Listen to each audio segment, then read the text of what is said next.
Ingomag.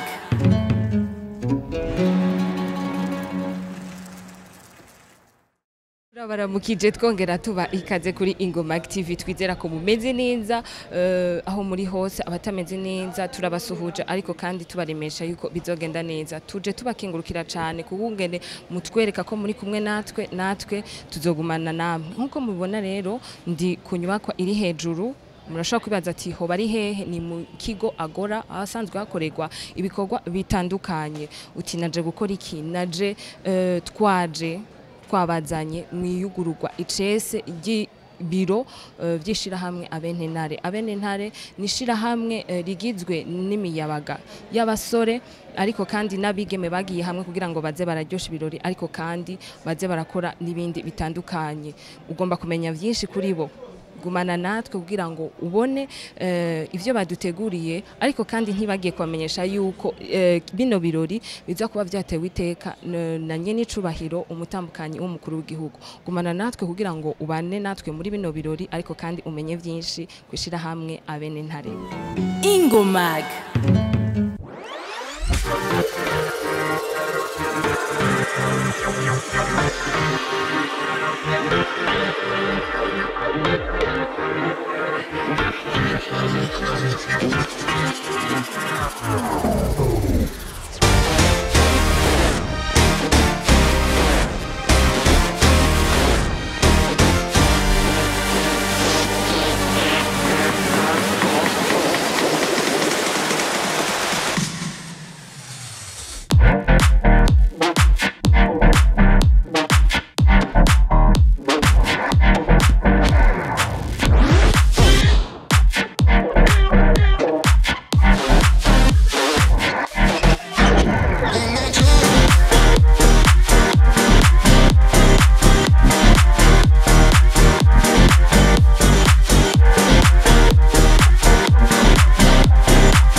Ko mwabanye natwe kuva ku ntango gushika kuri uno mwanya. Nkuko mubibona ubu mpagaze aho bitwa ku Bashinwa mu Kigobe, aho ibirori vyabandanyirije. Tuvuye mu gisagara hagati aho uhuguruwe icese ibikorwa vy'abenentare.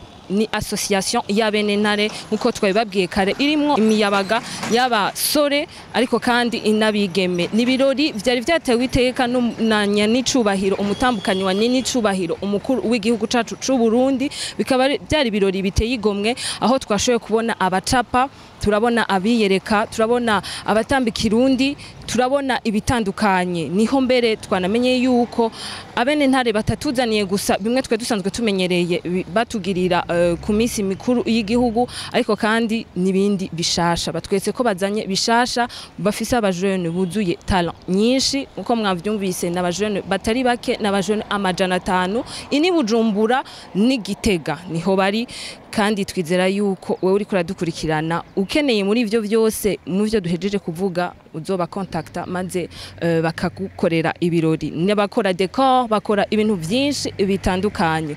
Imbere yuko tuza ngaha twabanje kugendera ishirahamwe Mofav na Red Company, n'amashirahamwe twabonye ko ari amashirahamwe rwaruka rufise kazoza gafatikiye ku mpanuro nziza twabahaye nk'urwaruka rwacu, aho tutibagiye na benentare.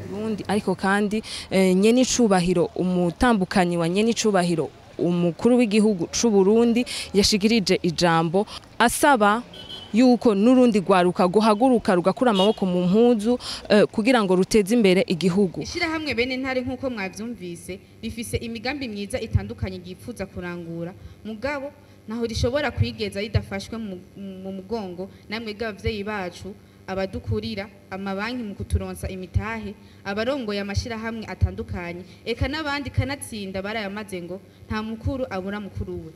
Userukiye imbere y'amategeko ino association ya bene ntare nawe yafashe ijambo akengurukira cyane ababafashe mu mugongo ko bamaze umwaka bavutse yongera asaba yuko bobandanya babafata mu mugongo kugira ngo bakore ibisumbirije bateze imbere igihugu. Nibona hehe nko mu myaka 5 imbere nka bene ntare. Reka kuvuga imyaka 5 n'imbere ahubwo vuga imyaka yose iri imbere.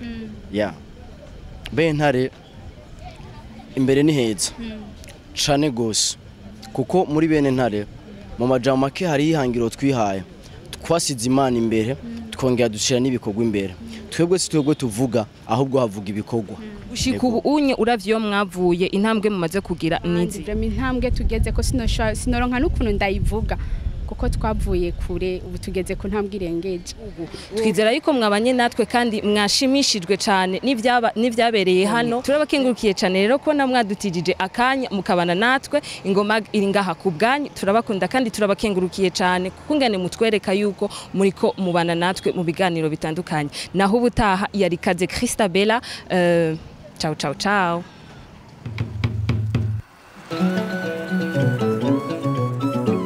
Ingomag.